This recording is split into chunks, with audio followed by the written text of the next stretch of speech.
Canto 48. The Women's Lament. When those who forth with Rama went back to the town, their steps had bent. It seemed that death had touched and chilled those hearts which piercing sorrow filled. Each to his several mansion came, and girt by children and his dame, from his sad eyes the water shed that o'er his cheek in torrents spread.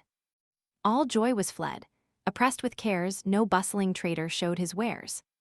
Each shop had lost its brilliant look, each householder forbore to cook. No hand with joy its earnings told, none cared to win a wealth of gold, and scarce the youthful mother smiled to see her first, her newborn child. In every house a woman wailed, and her returning lord assailed with keen taunt piercing like the steel that bids the tusked monster kneel. What now to them is wedded dame? What house and home and dearest aim, or son, or bliss, or gathered store, whose eyes on Rama look no more? There is but one in all the earth, one man alone of real worth, Lakshman a letter 147, who follows, true and good, Rama with Sítá through the wood. Made holy for all time we deem each pool and fountain, lake and stream, if great Kaikeyí the sun shall choose their water for his bath to use. Each forest, dark with lovely trees, shall yearn Kaikeyí the sun to please, each mountain peak and woody hill, each mighty flood and mazy rill, each rocky height, each shady grove where the blessed feet of Rama rove, shall gladly welcome with the best of all they have their honored guest. The trees that clustering blossoms bear, and bright-hued buds to gem their hair, the heart of Rama shall delight, and cheer him on the breezy height. For him the upland slopes will show the fairest roots and fruit that grow, and all their wealth before him fling ere the due hour of ripening. For him each earth-upholding hill its crystal water shall distill, and all its floods shall be displayed in many a thousand-hued cascade. Where Rama stands is not to fear, no danger comes if he be near, for all who live on him depend, the world's support and lord and friend. Ere in too distant wilds he stray, let us to Rama speed away, for rich reward on those will wait who serve a prince of soul so great. We will attend on Sítá there, be Raghu's son your special care. The city dames, with grief distressed, thus once again their lords addressed.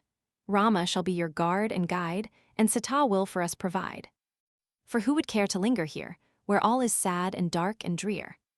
Who, mid the mourners, hope for bliss in a poor soulless town like this? If Queen Kaikeyí's treacherous sin, our Lord expelled, the kingdom win, we heed not sons or golden store, our life itself we prize no more. If she, seduced by lust of sway, her lord and son could cast away, whom would she leave unharmed, the base defiler of her royal race? We swear it by our children dear, we will not dwell as servants here. If Queen Kaikeyí live to reign, we will not in her realm remain. Bowed down by her oppressive hand, the helpless, lordless, godless land, cursed for Kaikeyí's guilt will fall, and swift destruction seize it all. For, Rama forced from home to fly, the king his sire will surely die, and when the king has breathed his last ruin will doubtless follow fast. Sad, robbed of merits, drug the cup and drink the poisoned mixture up, or share the exiled Rama's lot, or seek some land that knows her not. No reason, but a false pretense drove Rama, Sítá, Lakshman a letter 147 hence, and we to bur it have been given like cattle to the shambles driven. While in each house the women, pained at loss of Rama, still complained, sank to his rest the Lord of Day, and night through all the sky held sway.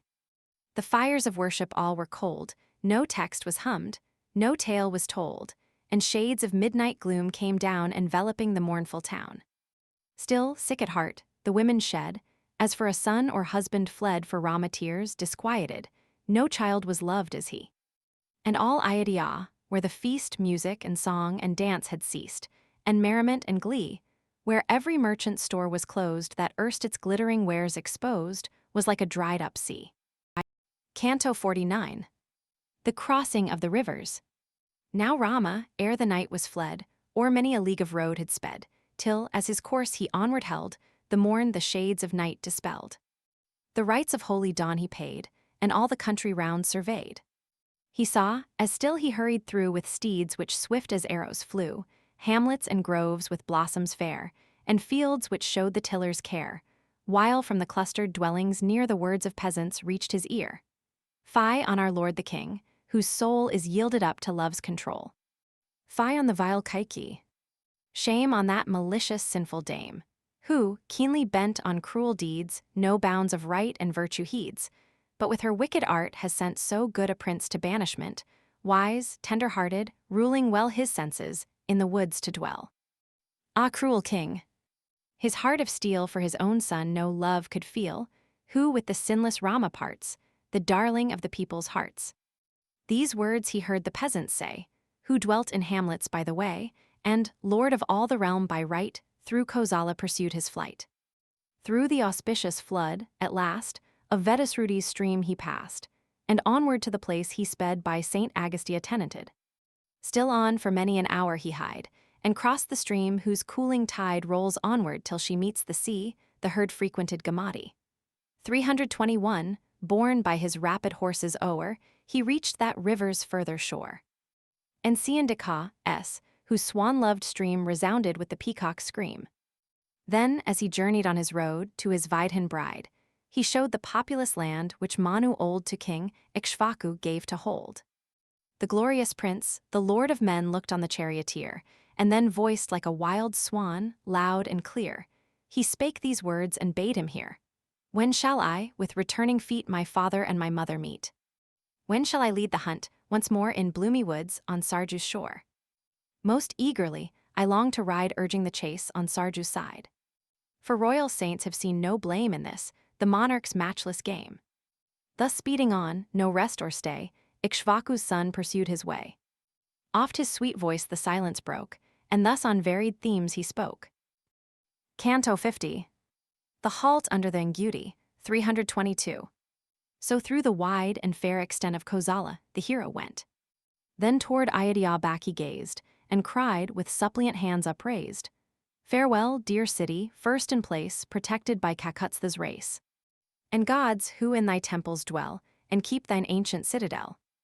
I from his debt, my sire, will free thy well-loved towers again will see, and coming from my wild retreat, my mother and my father meet. Then burning grief inflamed his eye, as his right arm he raised on high, and while hot tears his cheek bedewed, addressed the mournful multitude. By love and tender pity moved, your love for me you well have proved, now turn again with joy, and win success in all your hands begin. Before the high-souled chief they bent, with circling steps around him went, and then with bitter wailing, they departed each his several way. Like the great sun engulfed by night, the hero sped beyond their sight, while still the people mourned his fate and wept aloud disconsolate.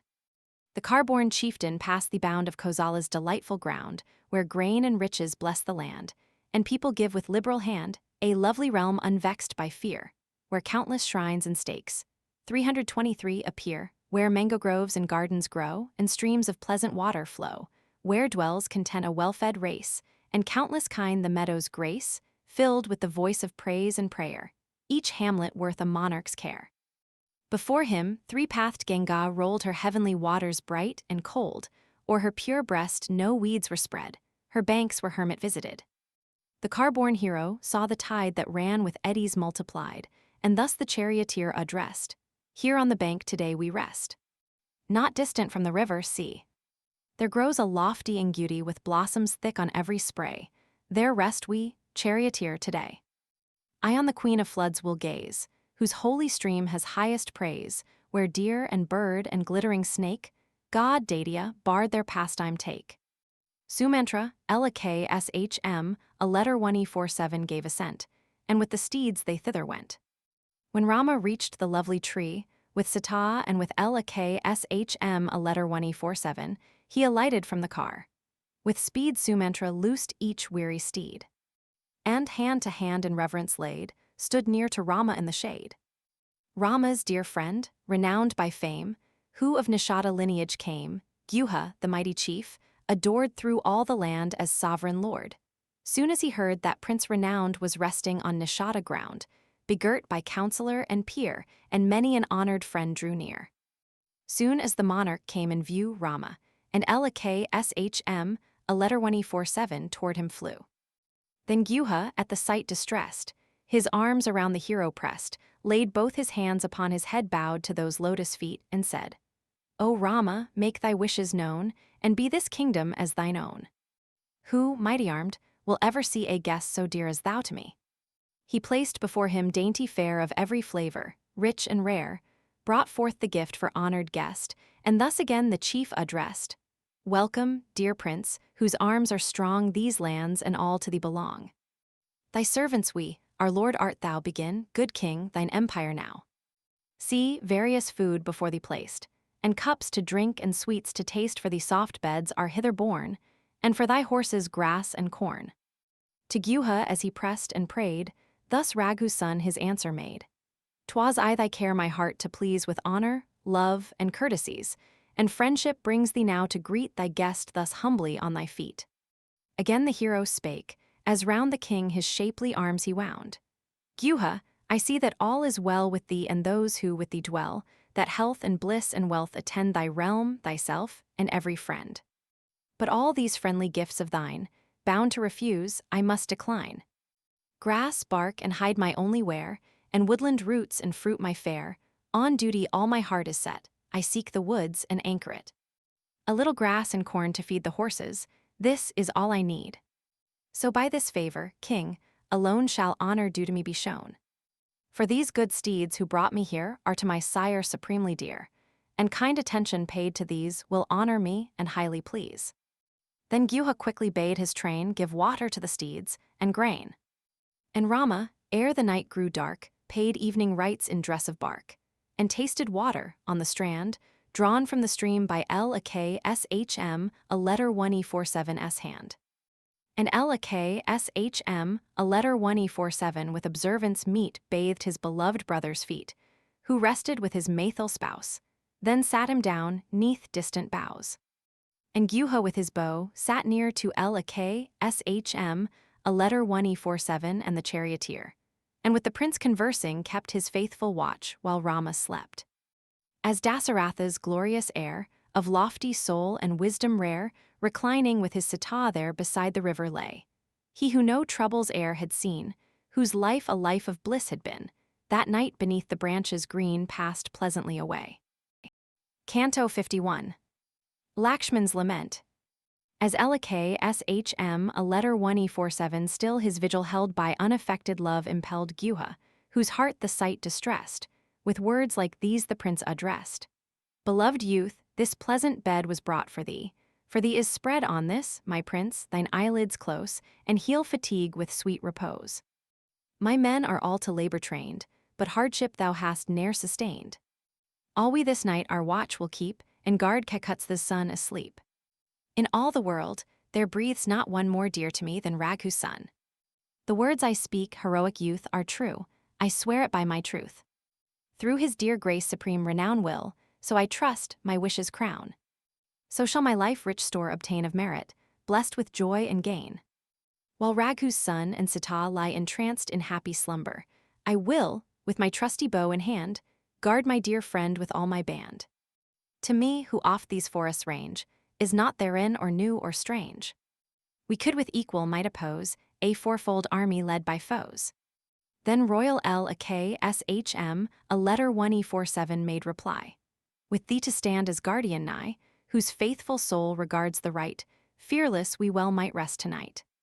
But how, when Rama lays his head with Sítá on his lowly bed, how can I sleep?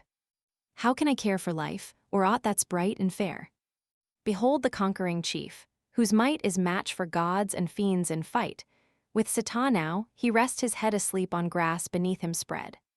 Won by devotion, text, and prayer, and many a rite performed with care, chief of our father's sons he shines well marked, like him, with favoring signs. Brief, the monarch's life will be now his dear son is forced to flee, and quickly will the widowed state mourn for her lord disconsolate. Each mourner there has wept her fill, the cries of anguish now are still. In the king's hall each dame, o'ercome with weariness of woe is dumb. This first sad night of grief, I ween, will do to death each sorrowing queen.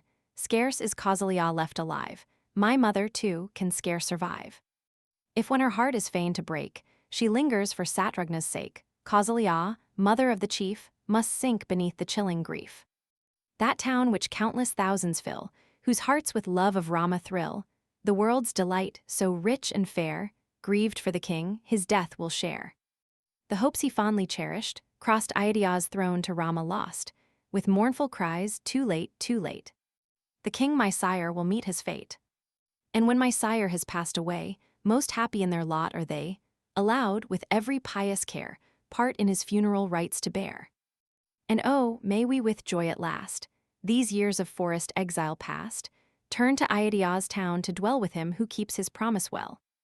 While thus the hero mighty souled, in wild lament his sorrow told, faint with the load that on him lay, the hours of darkness passed away. As thus the prince, impelled by zeal for his loved brother, prompt to feel strong yearnings for the people's weal, his words of truth outspake. King Gyuha grieved to see his woe, heart-stricken, gave his tears to flow tormented by the common blow, sad as a wounded snake. Canto 52. The Crossing of Ganga. Soon as the shades of night had fled, uprising from his lowly bed, Rama the famous, broad of chest, his brother Lakshman a letter 1E47 thus addressed. Now swift upsprings the Lord of Light, and fled is venerable night.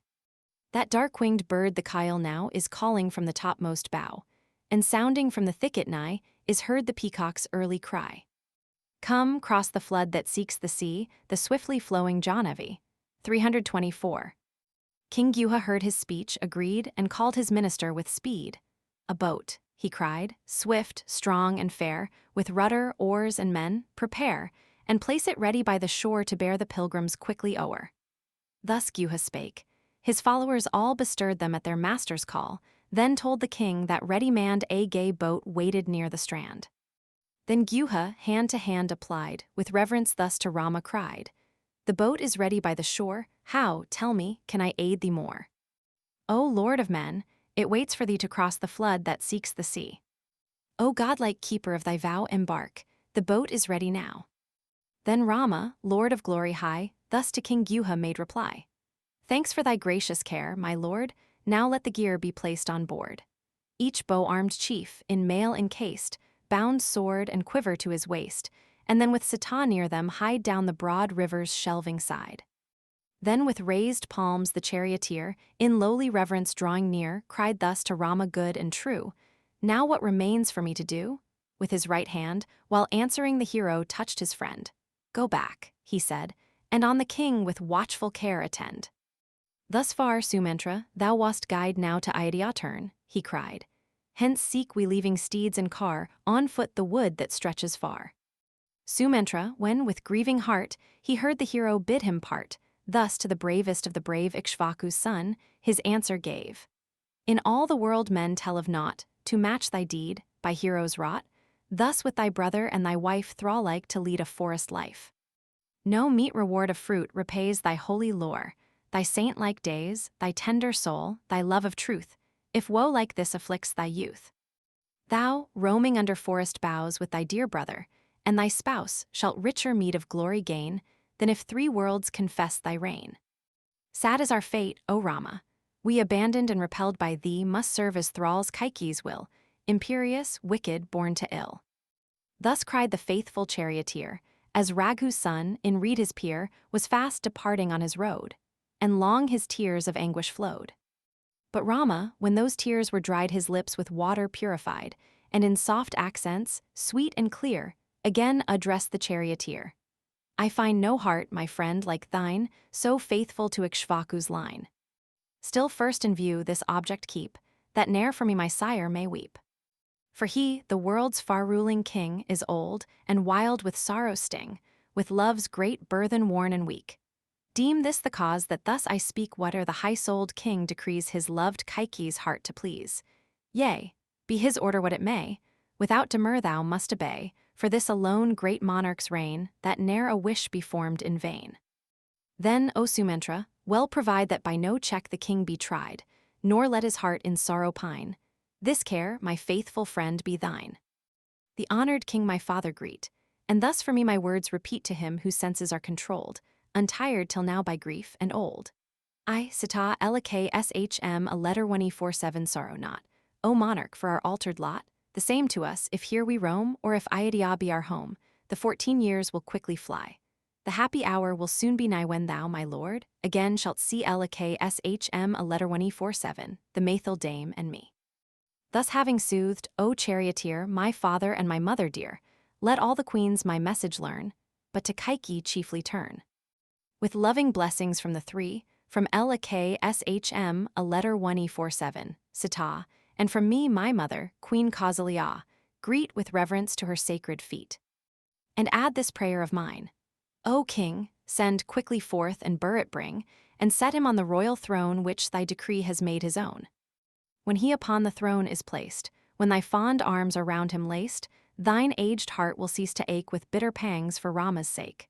And say to Burrit, see thou treat the queens with all observance meet, what care the king receives, the same show thou alike to every dame. Obedience to thy father's will, who chooses thee the throne to fill, will earn for thee a store of bliss both in the world to come and this. Thus Rama bade Sumantra go, with thoughtful care instructed so. Sumantra all his message heard, and spake again by passion stirred. Oh, should deep feeling mar in aught the speech by fond devotion taught, forgive whate'er I wildly speak, my love is strong, my tongue is weak. How shall I, if deprived of thee, return that mournful town to see, where sick at heart the people are because their Rama roams afar? Woe will be theirs too deep to brook when on the empty car they look, as when from hosts, whose chiefs are slain, one charioteer comes home again. This very day, I ween, is food forsworn by all the multitude, thinking that thou, with hosts to aid, art dwelling in the wild wood's shade. The great despair, the shriek of woe they uttered when they saw thee go, will, when I come with none beside, 100-fold be multiplied. How to Ayodhyá can I say, O queen, I took thy son away, and with thy brother left him well, weep not for him, thy woe dispel. So false a tale I cannot frame, yet how speak truth and grieve the dame? How shall these horses, fleet and bold, whom not a hand but mine can hold, bear others, want to whirl the car wherein Ikshvaku's children are? Without thee, prince, I cannot know, I cannot to Ayodhyá go. Then deign, O Rama, to relent, and let me share thy banishment. But if no prayers can move thy heart, if thou wilt quit me and depart, the flames shall end my car and me, deserted thus and reft of thee. In the wild wood when foes are near, when dangers check thy vows austere, borne in my car will I attend, all danger and all care to end. For thy dear sake I love the skill that guides the steed and curbs his will, and soon a forest life will be as pleasant, for my love of thee. And if these horses near thee dwell, and serve thee in the forest well, they, for their service, will not miss the due reward of highest bliss.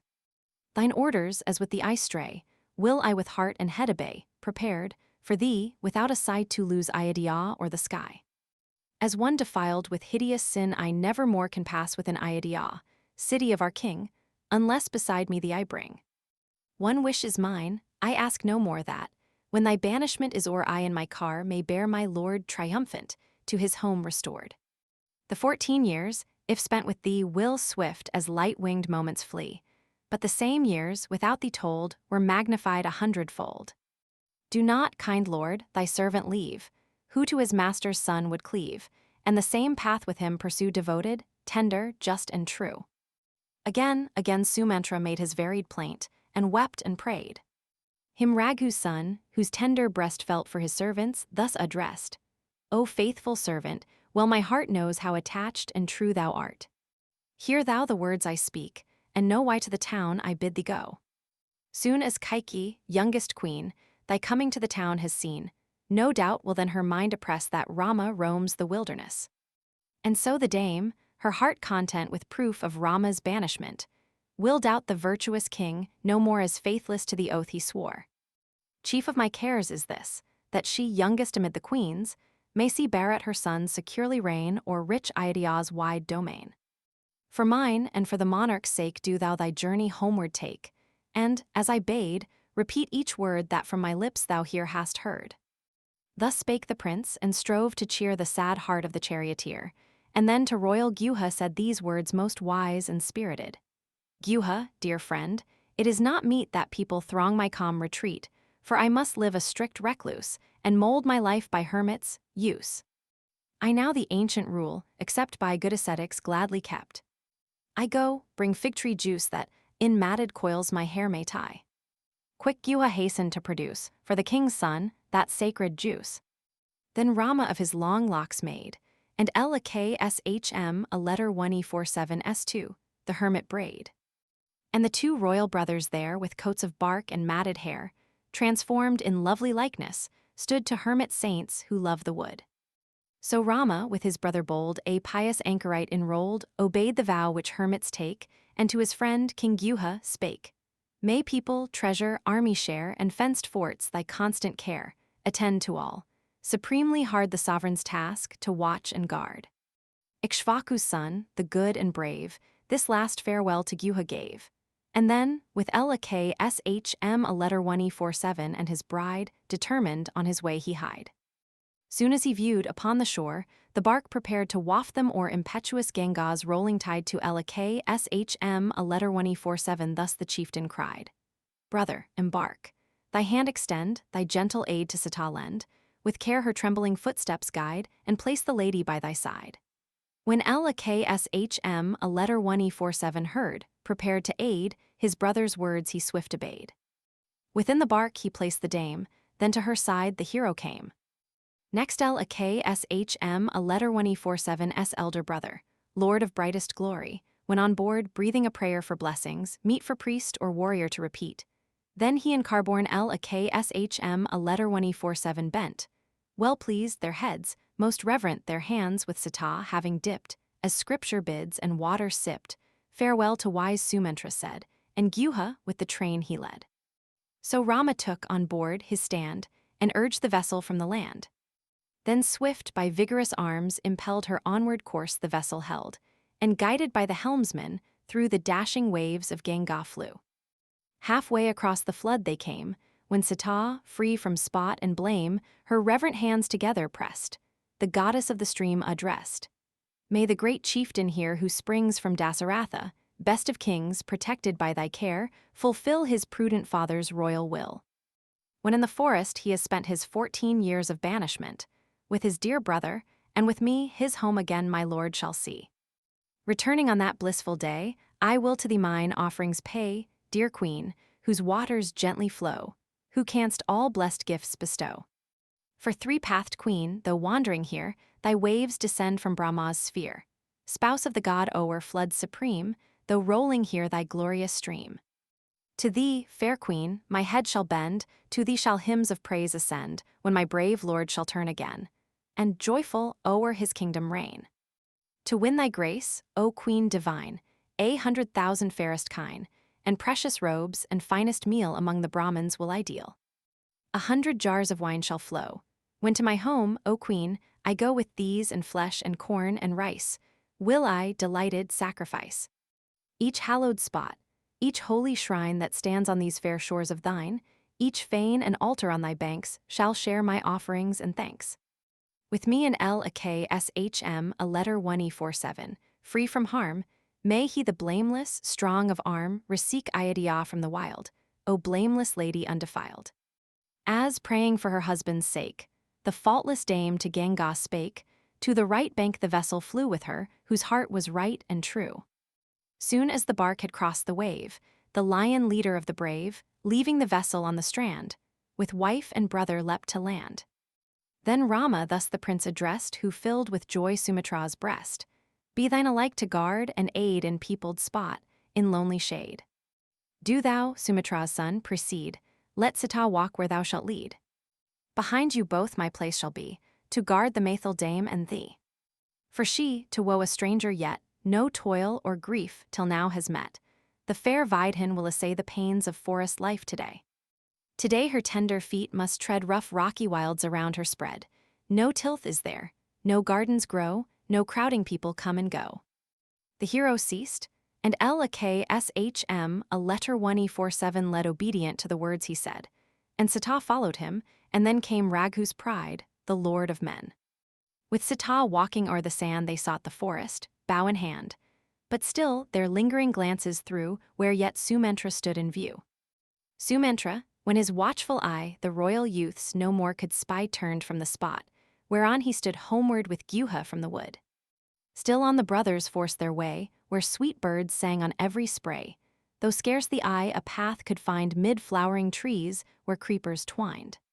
Far on the princely brothers pressed, and stayed their feet at length to rest beneath a fig tree's mighty shade with countless pendant shoots displayed. Reclining there a while at ease, they saw, not far, beneath fair trees a lake with many a lotus bright that bore the name of lovely sight. Rama his wife's attention drew, and Lakshman a letter 1E47S to the charming view. Look, brother, look how fair the flood glows with the lotus, flower, and bud. They drank the water fresh and clear, and with their shafts they slew a deer. A fire of boughs they made in haste, and in the flame the meat they placed. So Raghu's sons with Sítá shared the hunter's meal their hands prepared, then counseled that the spreading tree their shelter and their home should be. Canto 53. Rama's Lament. When evening rites were duly paid, reclined beneath the leafy shade, to Lakshman a letter 1E47 thus spake Rama, best of those who glad a people's breast. Now the first night has closed the day that saw us from our country stray, and parted from the charioteer. Yet grieve not thou, my brother dear. Henceforth by night, when others sleep, must we our careful vigil keep, watching for Sítá's welfare thus, for her dear life depends on us. Bring me the leaves that lie around, and spread them here upon the ground, that we on lowly beds may lie, and let in talk the night go by. So on the ground with leaves o'erspread, he who should press a royal bed, Rama with Lakshman a letter 1E47 thus conversed, and many a pleasant tale rehearsed. This night the king, he cried, alas, in broken sleep will sadly pass. Kaikeyí now content should be, for mistress of her wishes she. So fiercely she for empire yearns, that when her burr at home returns she in her greed, may even bring destruction on our lord the king. What can he do, in feeble eld, reft of all aid and me expelled, his soul enslaved by love, a thrall obedient to Kaikeyí's call? As thus I muse upon his woe and all his wisdom's overthrow, love is, methinks, of greater might to stir the heart than gain and right. For who, in wisdom's lore untaught, could by a beauty's prayer be bought to quit his own obedient son, who loves him, as my sire has done? Burrit, Kaikeyí's child, alone will, with his wife, enjoy the throne, and blissfully his rule maintain o'er happy Kosala's domain. To Burrit's single lot will fall the kingdom and the power and all, when fails the king from length of days, and Rama in the forest strays. Whoe'er, neglecting right and gain, lets conquering love his soul enchain to him, like Dasaratha's lot, comes woe with feet that tarry not. Methinks at last the royal dame, dear Lakshman a letter 1E47, has secured her aim to see at once her husband dead, her son enthroned, and Rama fled. Ah me! I fear, lest borne away by frenzy of success, she slay Ayodhyá through her wicked hate of me, bereft, disconsolate, or her who I for me has striven Sumatra to devotion given. Hence, Lakshman a letter 1E47, to Ayodhyá speed, returning in the hour of need. With Sítá I my steps will bend where a letter 1E47 letter 1E0 a KS mighty woods extend. No guardian has Ayodhyá now, oh, be her friend and guardian thou. Strong hate may vile Kaikeyí lead to many a base unrighteous deed, treading my mother, 'neath her feet when Burrit holds the royal seat. Sure in some antenatal time were children, by Ayodhyá's crime, torn from their mother's arms away, and hence she mourns this evil day. She for her child no toil would spare tending me long with pain and care. Now in the hour of fruitage she has lost that son. Ah, woe is me. O Lakshman a letter 1E47, may no matron e'er a son so doomed to sorrow bear as I, my mother's heart who rend with anguish that can never end. The Sarika, 325 methinks, possessed more love than glows in Rama's breast. Who, as the tale is told to us, addressed the stricken parrot thus: Parrot, the capturer's talons tear, while yet alone thou flutterest there, before his mouth has closed on me. So cried the bird, herself to free. Reft of her son in childless woe, my mother's tears forever flow. Ill-fated, doomed with grief to strive, what aid can she from me derive? Pressed down by care, she cannot rise from sorrow's flood wherein she lies. In righteous wrath my single arm could, with my bow, protect from harm Ayodhya's town and all the earth, but what is hero prowess worth? Lest breaking duty's law I sin, and lose the heaven I strive to win, the forest life today I choose, and kingly state and power refuse. Thus mourning in that lonely spot the troubled chief bewailed his lot, and filled with tears, his eyes ran o'er, then silent sat, and spake no more. To him, when ceased his loud lament, like fire whose brilliant might is spent, or the great sea when sleeps the wave, thus Lakshman a letter 1E47 consolation gave. Chief of the brave who bear the bow, and now Ayodhyá, sunk in woe, by thy departure reft of light is gloomy as the moonless night. Unfit it seems that thou, O chief, shouldst so afflict thy soul with grief, so with thou Sítá's heart consigned to deep despair as well as mine. Not I, O Raghu's son, nor she could live 1 hour deprived of thee. We were, without thine arm to save, like fish deserted by the wave. Although my mother dear to meet, Satrugna and the king were sweet on them, or heaven, to feed mine eye were nothing, if thou wert not by. Sitting at ease, their glances fell upon the beds, constructed well, and there the sons of virtue laid their limbs beneath the fig tree's shade. Canto 54. Bharadvaja's hermitage. So there that night the heroes spent under the boughs that o'er them bent, and when the sun his glory spread, upstarting from the place they sped.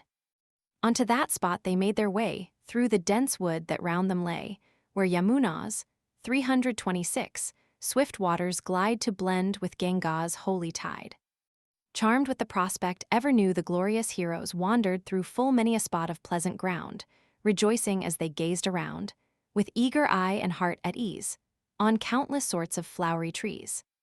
And now the day was halfway sped, when thus to Lakshman a letter 1E47 Rama said, There, dear brother, turn thine eyes, see near Prayag, 327 that smoke arise, the banner of our Lord of Flames the dwelling of some saint proclaims.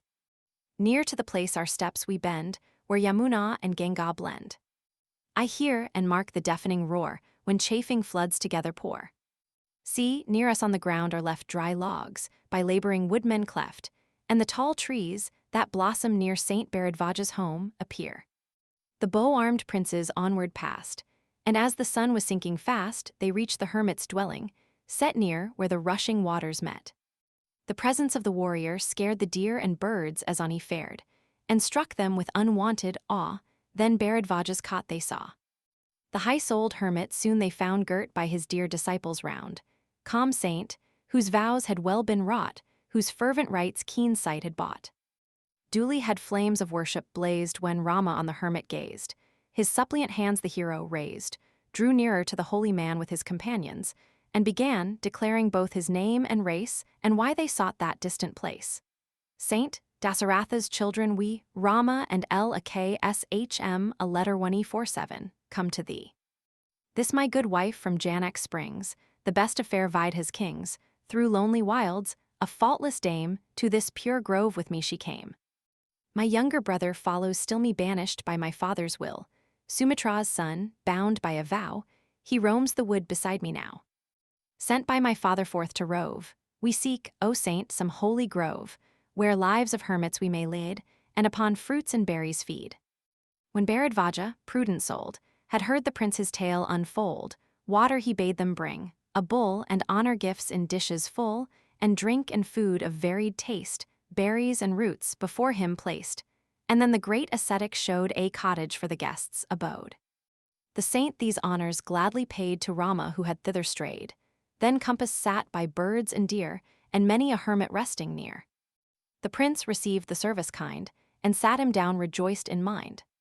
Then Bharadvaja silence broke, and thus the words of duty spoke, Kakutstha's royal son, that thou hadst sought this grove I knew ere now. Mine ears have heard thy story, sent without a sin to banishment. Behold, O prince, this ample space near where the mingling floods embrace, holy and beautiful and clear dwell with us, and be happy here. By Bharadvaja thus addressed, Rama, whose kind and tender breast all living things would bless and save, in gracious words his answer gave. My honored lord, this tranquil spot, fair home of hermits, suits me not, for all the neighboring people here will seek us when they know me near, with eager wish to look on me, and the Vidhan dame to see, A crowd of rustics will intrude upon the holy solitude. Provide, O gracious Lord, I pray, some quiet home that lies away, where my Vidhin's spouse may dwell tasting the bliss deserved so well. The hermit heard the prayer he made.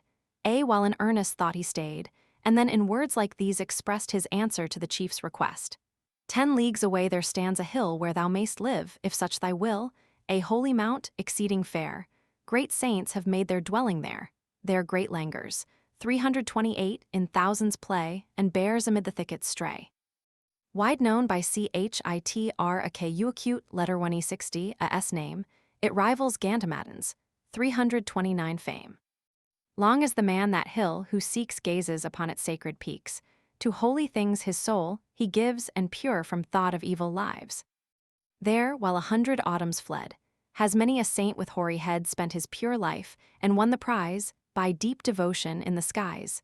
Best home, I ween, if such retreat, far from the ways of men, be sweet, or let thy years of exile flee here in this hermitage with me.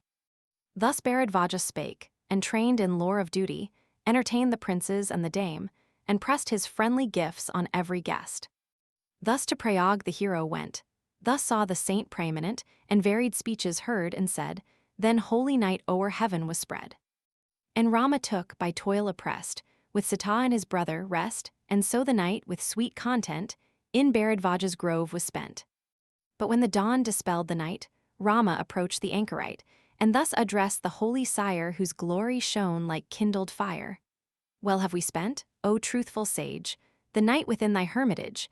Now let my lord his guests permit for their new home his grove to quit. Then, as he saw the morning break, in answer Bharadvaja spake. Go forth to see Chitr acute letter 160 a s hill, where berries grow and sweets distill. Full well I deem that home will suit thee, Rama, strong and resolute. Go forth and see Chitr acute letter 160, a Sikh, famed mountain of the varied peak. In the wild woods that gird him round all creatures of the chase are found. Thou in the glades shalt see appear vast herds of elephants and deer. With Sítá there shalt thou delight to gaze upon the woody height, there with expanding heart to look on river, tableland and brook, and see the foaming torrent rave impetuous from the mountain cave. Auspicious hill, where all day long the lapwings cry, the kyle's song make all who listen gay, where all is fresh and fair to see, where elephants and deer roam free, there, as a hermit stay. Canto 55. The Passage of Yamuna. The princely tamers of their foes thus passed the night in calm repose, then to the hermit having bent with reverence, on their way they went. High favor Bharadvaja showed, and blessed them ready for the road. With such fond looks as fathers throw on their own sons, before they go. Then spake the saint with glory bright to Rama peerless in his might. First, lords of men, direct your feet where Yamuna and Ganga meet, then to the swift Kailindi, 330, go, whose westward waves to Ganga flow. When thou shalt see her lovely shore worn by their feet who hasten o'er, then, Raghu's son, a raft prepare, and cross the sun-born river there. Upon her farther bank a tree, near to the landing wilt thou see. The blessed source of varied gifts, there her green boughs that fig tree lifts, a tree where countless birds abide, by Syama's name known far and wide. Sítá, revere that holy shade, there be thy prayers for blessing prayed. Thence for a league your way pursue, and a dark wood shall meet your view, where tall bamboos their foliage show, the gum tree and the jujube grow. To see Chitr acute letter 160, a have I oft trodden that path so smooth and soft, where burning woods no traveler scare, but all is pleasant, green and fair. When thus the guests their road had learned, back to his cot the hermit turned, and Rama, Shm a letter 147, Sítá paid their reverent thanks for courteous aid. Thus Rama spake to Shm a letter 147, when the saint had left the lords of men. Great store of bliss in sooth is ours on whom his love the hermit showers. As each to other wisely talked, the lion lords together walked on to Kailindi's woody shore, and gentle Sítá went before. They reached that flood, whose waters flee with rapid current to the sea. There, minds awhile to thought they gave, and counseled how to cross the wave. At length with logs together laid, a mighty raft the brothers made. Then dry bamboos across were tied, and grass was spread from side to side. And the great hero Lakshman, a letter 1E47 brought cane and rose apple boughs and wrought, trimming the branches smooth and neat, for Sita's use a pleasant seat. And Rama placed thereon his dame touched with a momentary shame, resembling in her glorious mien all thought surpassing fortune's queen. Then Rama hastened to dispose, each in its place, the skins and bows, and by the fair Vidhan laid the coats, the ornaments, and spade. When Sitá thus was set on board, and all their gear was duly stored, the heroes each with vigorous hand pushed off the raft and left the land. When half its way the raft had made, thus Sitá to Kalindi prayed, Goddess, whose flood I traverse now grant that my lord may keep his vow. For thee shall bleed 1,000 kine, 100 jars shall pour their wine, when Rama sees that town again, where old Ikshvaku's children reign. Thus to Kalindi's stream she sued and prayed in suppliant attitude. Then to the river's bank the dame, fervent in supplication, came. They left the raft that brought them o'er, and the thick wood that clothed the shore, and to the fig tree Syama made their way, so cool with verdant shade. Then Sitá viewed that best of trees, and reverent spake in words like these, Hail, hail, O mighty tree! Allow my husband to complete his vow, let us returning, I entreat, Kausalya and Sumitra meet. Then with her hands together placed around the tree she duly paced. When Rama saw his blameless spouse a suppliant under holy boughs, the gentle darling of his heart, he thus to Lakshman, a letter 1E47 spake apart. Brother, by thee our way be led, let Sitá close behind thee tread, I, best of men, will grasp my bow, and hindmost of the three will go. What fruits soe'er her fancy take, or flowers half hidden in the brake, for Janak's child forget not thou to gather from the brake or bough. Thus on they fared. The tender dame asked Rama, as they walked, the name of every shrub that blossoms bore, creeper, and tree unseen before, and Lakshman, a letter 1E47 fetched, at Sitá's prayer, boughs of each tree with clusters fair. Then Janak's daughter joyed to see the sandus-colored river flee, where the glad cry of many a bird, the saras and the swan, was heard. A league the brothers traveled through the forest noble game they slew. Beneath the trees their meal they dressed, and sat them down to eat and rest. A while in that delightful shade where elephants unnumbered strayed, where peacocks screamed and monkeys played, they wandered with delight. Then by the river's side they found a pleasant spot of level ground, where all was smooth and fair around, their lodging for the night. Canto 56. Chitrakuta. Then Rama, when the morning rose, called Lakshman, a letter 1E47 gently from repose. Awake, the pleasant voices hear of forest birds that warble near. Scourge of thy foes, no longer stay, the hour is come to speed away. The slumbering prince unclosed his eyes when thus his brother bade him rise, compelling, at the timely cry fatigue and sleep, and rest to fly.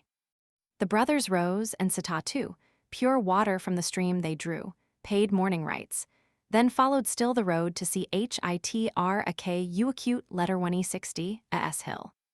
Then Rama as he took the road with Lakshman, a letter 1E47, while the morning glowed to the Vidhan lady cried, Sitá the fair, the lotus-eyed.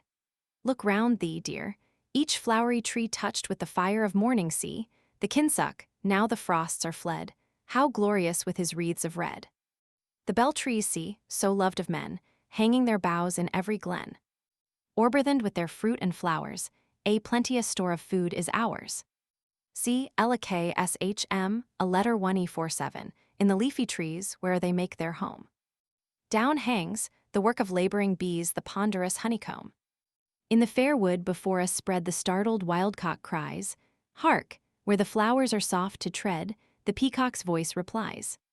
Where elephants are roaming free, and sweet birds' songs are loud, the glorious Chitraku letter 1E60 a sea, his peaks are in the cloud. On fair smooth ground he stands displayed, begirt by many a tree, O brother, in that holy shade how happy shall we be. 331, then Rama, Lakshman, a letter 1E47 Sitá, each spoke raising suppliant hands this speech to him, in woodland dwelling met, Válmíki ancient anchoret.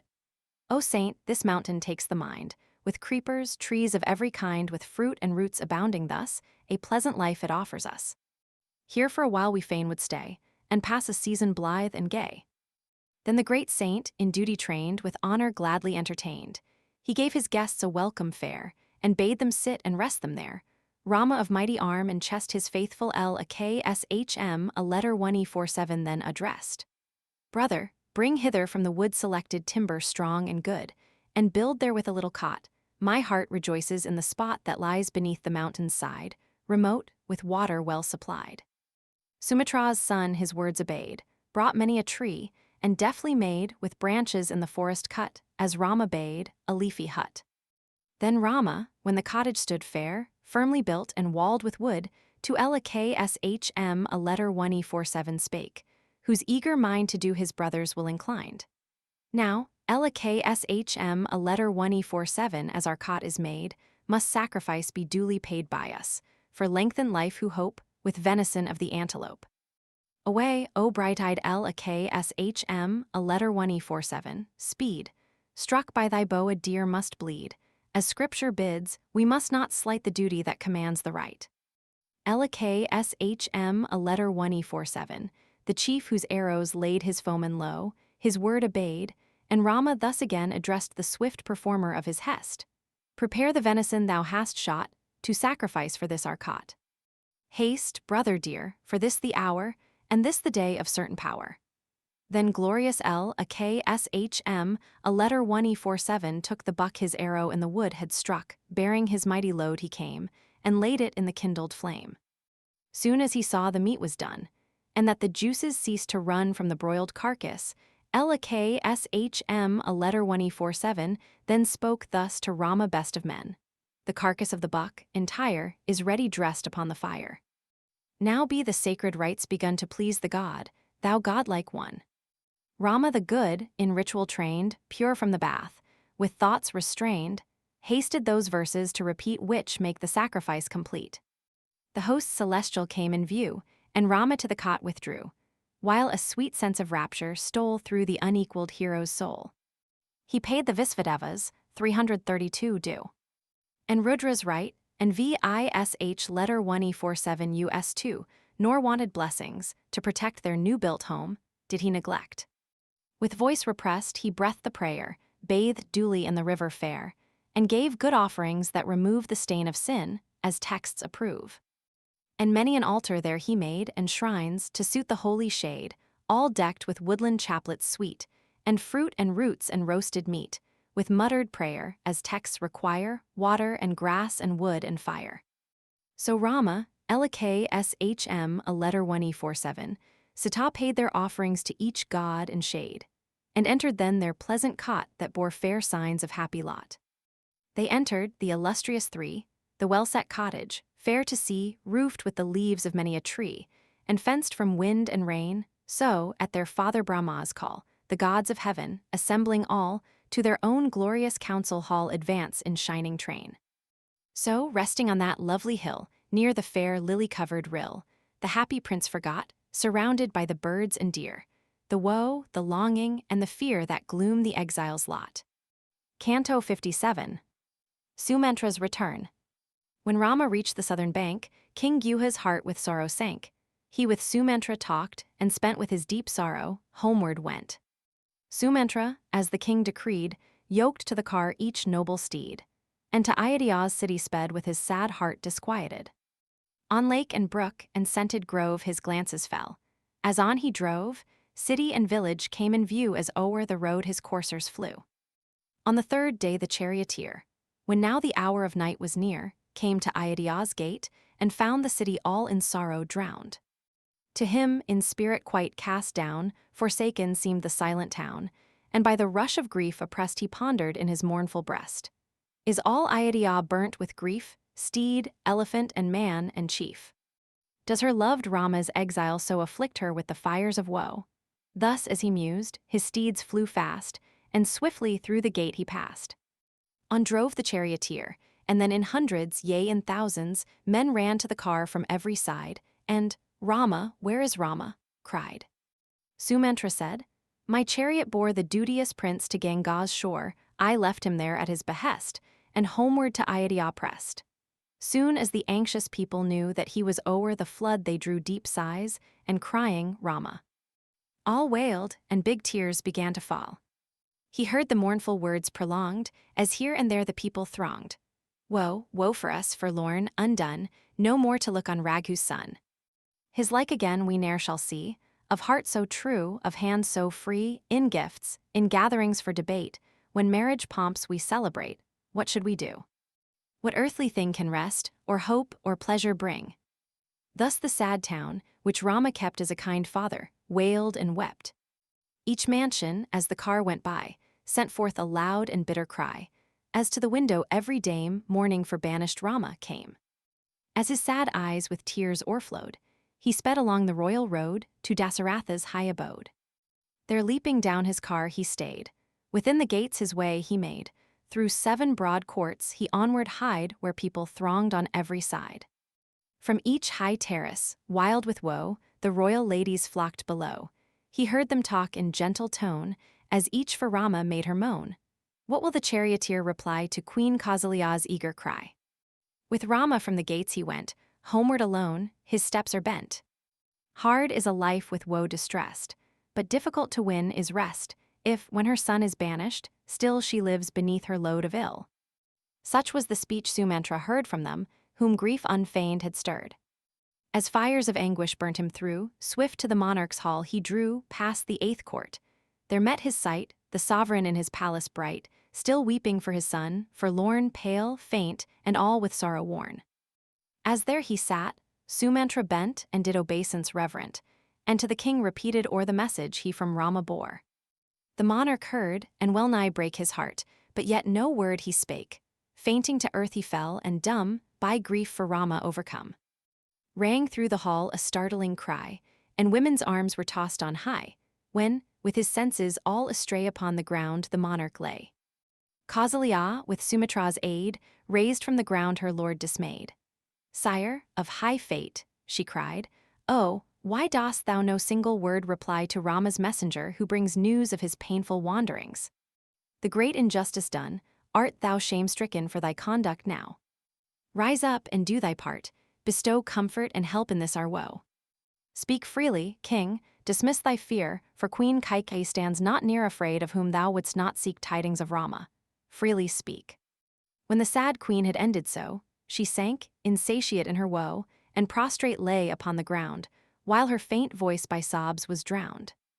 When all the ladies in despair saw Queen Kausalya wailing there, and the poor king oppressed with pain, they flocked around and wept again. Canto 58. Rama's message. The king a while had senseless lain, when care brought memory back again. Then straight he called, the news to hear of Rama, for the charioteer, with reverent hand to hand applied, he waited by the old man's side, whose mind with anguish was distraught like a great elephant newly caught. The king with bitter pain distressed the faithful charioteer addressed, who, sad of mien, with flooded eye, and dust upon his limbs, stood by. Where will be Rama's dwelling now at some tree's foot beneath the bough? Ah, what will be the exile's food, bred up with kind solicitude?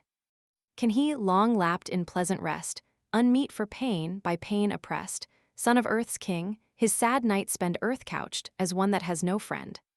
Behind him, when abroad he sped, cars, elephant, and foot were led. Then how shall Rama dwell afar in the wild woods where no men are?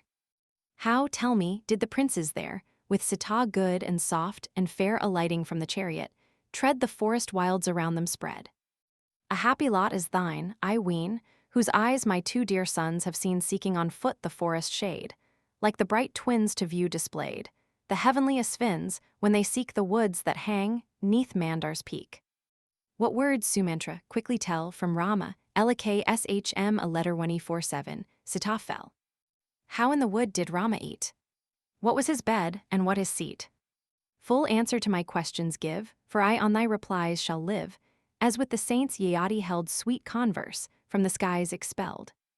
Urged by the Lord of men to speak, whose sobbing voice came faint and weak, thus he, while tears his utterance broke, in answer to the monarch spoke. Hear then the words that Rama said, resolved in duty's path to tread. Joining his hands, his head he bent, and gave this message, reverent. Sumantra to my father go, whose lofty mind all people know, bow down before him, as is meet, and in my stead salute his feet. Then to the queen my mother bend, and give the greeting that I send, ne'er may her steps from duty err, and may it still be well with her. And add this word, O queen, pursue thy vows with faithful heart and true, and ever at due season turn where holy fires of worship burn. And lady, on our Lord bestow such honor as to gods we owe. Be kind to every queen, let pride and thought of self be cast aside. In the king's fond opinion raise Kaikeyí, by respect and praise. Let the young burret ever be loved, honored as the king by thee, thy king-ward duty ne'er forget, high over all our monarchs set. And burret too, for me address, pray that all health his life may bless. Let every royal lady share, as justice bids, his love and care. Say to the strong-armed chief, who brings joy to Ixvacu's line of kings, as ruling prince thy care be shown of him, our sire, who holds the throne. Stricken in years he feels their weight, but leave him in his royal state. As regent heir content thee still, submissive to thy father's will. Rama again his charge renewed, as the hot flood his cheek bedewed, hold as thine own my mother dear, who drops for me the longing tear. Then Lakshman a letter 1E47, with his soul on fire, spake breathing fast these words of ire. Say, for what sin, for what offense was royal Rama banished thence? He is the cause, the king, poor slave to the light charge Kaikeyí gave. Let right or wrong the motive be, the author of our woe is he. Whether the exile were decreed through foolish faith or guilty greed, for promises or empire, still the king has wrought a grievous ill. Grant that the Lord of all saw fit to prompt the deed and sanction it. In Rama's life, no cause I see for which the king should bid him flee. His blinded eyes refuse to scan the guilt and folly of the plan, and from the weakness of the king here and hereafter woe shall spring. No more, my sire, the ties that used to bind me to the king are loosed. My brother Rama, Raghu's son to me is lord, friend, sire in one. The love of men how can he win, deserting, by the cruel sin, their joy, whose heart is swift to feel a pleasure in the people's weal? Shall he whose mandate could expel the virtuous Rama, loved so well, to whom his subjects, fond hearts cling, shall he in spite of them be king? But Janak's child my lord stood by, and oft the Vaders heaved a sigh. She seemed with dull and wandering sense, beneath a spirit's influence. The noble princess, pained with woe which till that hour she ne'er could no tears in her heavy trouble shed, but not a word to me she said. She raised her face which grief had dried, and tenderly her husband eyed, gazed on him as he turned to go while tear chased tear in rapid flow. Canto 59. Dasaratha's Lament. As thus Sumantra, best of peers, told his sad tale with many tears, the monarch cried, I pray thee tell at length again what there befell. Sumantra at the king's behest, striving with sobs he scarce repressed, his trembling voice at last controlled, and thus his further tidings told. Their locks in votive coils they wound, their coats of bark upon them bound, to Ganga's farther shore they went, thence to Prayag their steps were bent. I saw that Lakshman, a letter 1E47 walked ahead to guard the path the two should tread. So far I saw, no more could learn, forced by the hero to return. Retracing slow my homeward course, scarce could I move each stubborn horse, shedding hot tears of grief he stood when Rama turned him to the wood. 333, as the two princes parted, thence I raised my hands in reverence, mounted my ready car, and bore the grief that stung me to the core. With Gyuha all that day I stayed, still by the earnest hope delayed that Rama, ere the time should end, some message from the wood might send. Thy realms, great monarch, mourn the blow, and sympathize with Rama's woe. Each withering tree hangs low his head, and shoot, and bud, and flower are dead. Dried are the floods that want to fill the lake, the river, and the rill. Drear is each grove and garden now, dry every blossom on the bough. Each beast is still, no serpents crawl, a lethargy of woe on all. The very wood is silent, crushed with grief for Rama, all is hushed. Fair blossoms from the water born, gay garlands that the earth adorn, and every fruit that gleams like gold, have lost the scent that charmed of old. Empty is every grove I see, or birds sit pensive on the tree. Where'er I look, its beauty o'er, the pleasance charms not as before. I drove through fair Ayodhyá's street, none flew with joy the car to meet. They saw that Rama was not there, and turned them sighing in despair. The people in the royal way wept tears of bitter grief, when they beheld me coming, from afar, no Rama with me in the car. From palace roof and turret high each woman bent her eager eye, she looked for Rama, but in vain gazed on the car and shrieked for pain. Their long clear eyes with sorrow drowned they, when this common grief was found, looked each on other, friend and foe, in sympathy of leveling woe. No shade of difference between foe, friend, or neutral there was seen. Without a joy, her bosom rent with grief for Rama's banishment, Ayodhyá like the queen appears who mourns her son with many tears. He ended, and the king distressed. With sobbing voice that lord addressed. Ami, by false Kaikeyí led of evil race to evil bred, I took no counsel of the sage, nor sought advice from skill and age, I asked no lord his aid to lend, I called no citizen or friend. Rash was my deed, bereft of sense slave to a woman's influence. Surely, my lord, a woe so great falls on us by the will of fate, it lays the house of Raghu low, for destiny will have it so. I pray thee, if I e'er have done an act to please thee, yea, but one fly, and Rama homeward lead, my life, departing, counsels speed. Fly, ere the power to bid I lack, fly to the wood, bring Rama back. I cannot live for even one short hour, bereaved of my son. But the prince, whose arms are strong, has journeyed far. The way is long, me upon the chariot place, and let me look on Rama's face. Me, my son, mine eldest born, where roams he in the wood forlorn, the wielder of the mighty bow, whose shoulders like the lion's show?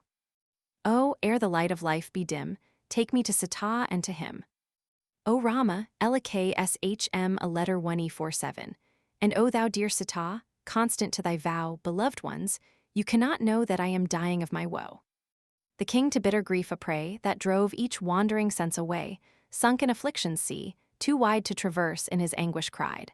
Hard to pass, my queen, this sea of sorrow raging over me, no Rama near to soothe mine eye, plunged in its lowest deeps I lie. Sorrow for Rama swells the tide, and Sítá's absence makes it wide. My tears its foamy flood disdain, made billowy by my sighs of pain. My cries its roar, the arms I throw about me are the fish below, Kaikeyí is the fire that feeds beneath. My hair the tangled weeds, its source the tears for Rama shed, the humpback's words its monsters dread. The boon I gave the wretch its shore, till Rama's banishment be o'er. 334, Ami, that I should long to set my eager eyes today on Raghu's son, and he be yet with Lakshman a letter 1E47 far away. Thus he of lofty glory wailed, and sank upon the bed. Beneath the woe his spirit failed, and all his senses fled. Canto 60. Kausalya consoled. As Queen Kausalya, trembling much, as blighted by a goblin's touch, still lying prostrate, half awoke to consciousness, 'twas thus she spoke. Bear me away, Sumantra, far, where Rama, Sítá, Lakshman a letter 1E47 are. Bereft of them, I have no power to linger on a single hour. Again, I pray, thy steps retrace, and me in D a letter 1E47 letter 1E0D a K forest place, for after them I needs must go, or sink to Yama's realms below. His utterance choked by tears that rolled down from their fountains uncontrolled, with suppliant hands the charioteer thus spake, the lady's heart to cheer. Dismiss thy grief, despair, and dread that fills thy soul, of sorrow bred, for pain and anguish thrown aside, will Rama in the wood abide. And Lakshman a letter 1E47, with unfailing care will guard the feet of Rama there, earning, with governed sense, the prize that waits on duty in the skies. And Sítá in the wild, as well as in her own dear home, will dwell. To Rama all her heart she gives, and free from doubt and terror lives. No faintest sign of care or woe the features of the lady show. Methinks Vidha's pride was made for exile in the forest shade. E'en as of old, she used to rove delighted in the city's grove. Even thus she joys to tread the woodlands uninhabited. Like a young child, her face as fair as the young moon, she wanders there. What though in lonely woods she stray, still Rama is her joy and stay. All his the heart no sorrow bends, her very life on him depends. For if her lord she might not see, Ayodhyá like the wood would be. She bids him, as she roams, declare the names of towns and hamlets there, marks various trees that meet her eye, and many a brook that hurries by.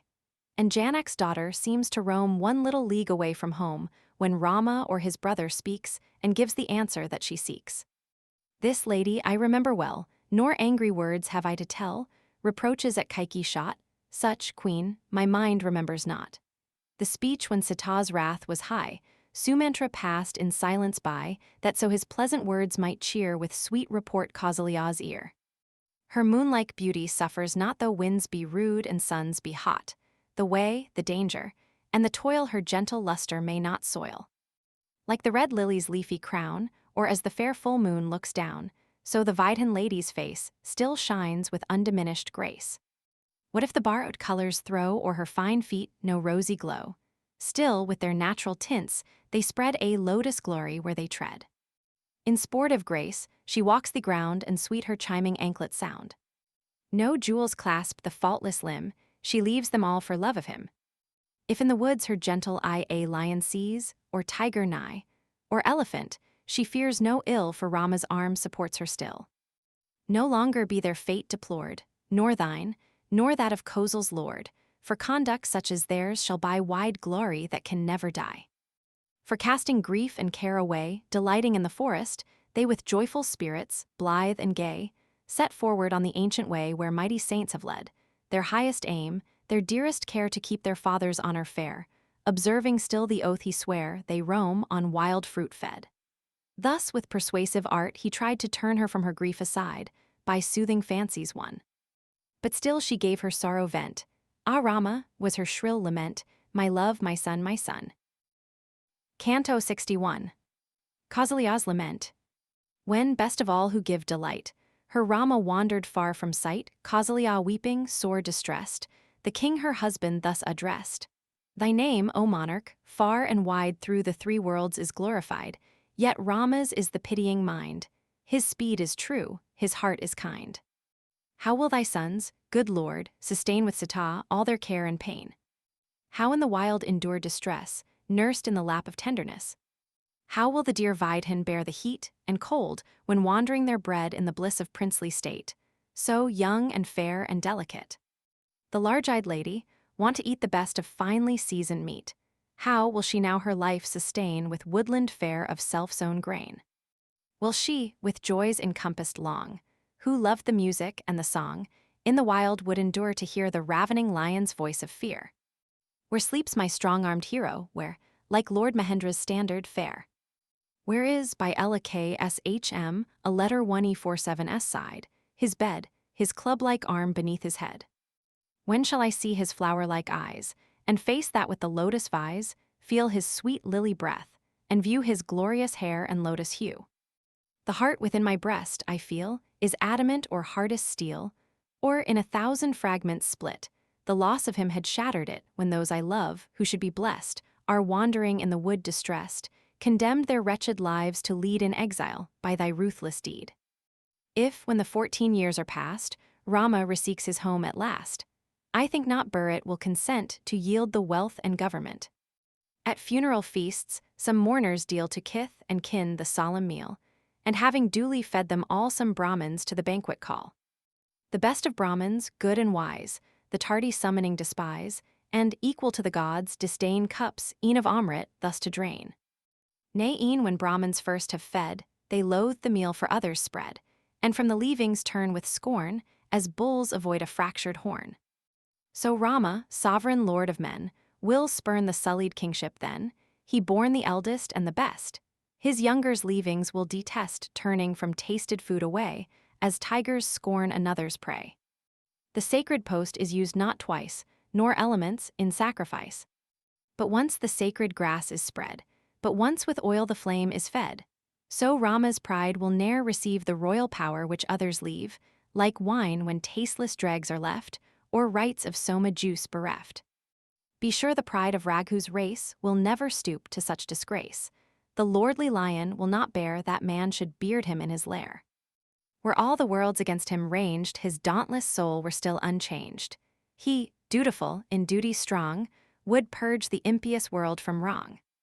Could not the hero, brave and bold, the archer with his shafts of gold, burn up the very seas, as doom will in the end all life consume. Of lion's might, eyed like a bull, a prince so brave and beautiful, thou hast with wicked hate pursued, like sea-born tribes who eat their brood. If thou, O monarch, hadst but known the duty all the twice-born own, if the good laws had touched thy mind, which sages in the scriptures find, thou ne'er hadst driven forth to pine this brave, this duteous son of thine. First on her lord the wife depends, next on her son, and last on friends. These three supports in life has she, and not a fourth for her may be. Thy heart, O king, I have not one. In wild woods roams my banished son, far are my friends. Ah, hapless me, quite ruined and destroyed by thee. Canto 62. Dasaratha consoled. The queen's stern speech the monarch heard, as rage and grief her bosom stirred, and by his anguish sore oppressed reflected in his secret breast. Fainting and sad, with woe distraught, he wandered in a maze of thought. At length the queller of the foe grew conscious, rallying from his woe. When consciousness returned anew long-burning sighs, the monarch drew again. Immersed in thought he eyed Kausalya standing by his side. Back to his pondering soul was brought the direful deed his hand had wrought, when, guiltless of the wrong intent, his arrow at a sound was sent. Distracted by his memory's sting, and mourning for his son, the king to two consuming griefs a prey a miserable victim lay. The double woe devoured him fast, as on the ground his eyes he cast, joined suppliant hands, her heart to touch, and spake in the answer, trembling much, Kausalya, for thy grace I sue, joining these hands as suppliants do. Thou e'en to foes hast ever been a gentle, good, and loving queen. Her lord, with noble virtues graced, her lord, by lack of all debased, is still a god in woman's eyes, if duty's law she hold and prize. Thou, who the right hast I pursued, life's changes and its chances viewed, shouldst never launch, though sorrow stirred, at me distressed, one bitter word. She listened, as with sorrow faint he murmured forth his sad complaint. Her brimming eyes with tears ran o'er, as spouts the new fallen water pour, his suppliant hands, with fear dismayed she gently clasped in hers, and laid like a fair lotus on her head, and faltering in her trouble said, Forgive me, at thy feet I lie, with low bent head to thee I cry. By thee besought, thy guilty dame pardon from thee can scarcely claim. She merits not the name of wife, who cherishes perpetual strife with her own husband good and wise, her lord both here and in the skies. I know the claims of duty well, I know thy lips the truth must tell. All the wild words I rashly spoke, forth from my heart, through anguish broke, for sorrow bends the stoutest soul, and cancels scripture's high control. Yea, sorrows might all else o'erthrows the strongest and the worst of foes. Teased thus withal, we keenly feel, yet bear the blows our foemen deal, but when a slender woe assails, the manliest spirit bends and quails. The fifth long night has now begun since the wild woods have lodged my son. To me, whose joy is drowned in tears, each day a dreary year appears. While all my thoughts on him are set, grief at my heart swells wilder yet. With doubled might thus ocean raves, when rushing floods increase his waves. As from Kausalya, reasoning well, the gentle words of wisdom fell. The sun went down with dying flame, and darkness o'er the landscape came. His lady's soothing words in part relieved the monarch's aching heart, who, wearied out by all his woes, yielded to sleep and took repose. Canto 63. The hermit's son. But soon by rankling, grief oppressed the king awoke from troubled rest, and his sad heart was tried again with anxious thought where all was pain. Rama and L a K SHM, a letter 1E47's mournful fate on Dasaratha, good and great as Indra, pressed with crushing weight, as when the demon's might assails the sun god, and his glory pales. Ere yet the sixth long night was spent, since Rama to the woods was sent, the king at midnight sadly thought of the old crime his hand had wrought, and thus to Queen Kausalya cried, who still for Rama moaned and sighed. If thou art waking, give, I pray, attention to the words I say. Whate'er the conduct men pursue, be good or ill the acts they do, be sure, dear queen, they find thee meet of wicked or of virtuous deed. A heedless child we call the man whose feeble judgment fails to scan the weight of what his hands may do, its lightness, fault, and merit too. One lays the mango garden low, and bids the gay palaces grow. Longing for fruit their bloom he sees, but grieves when fruit should bend the trees.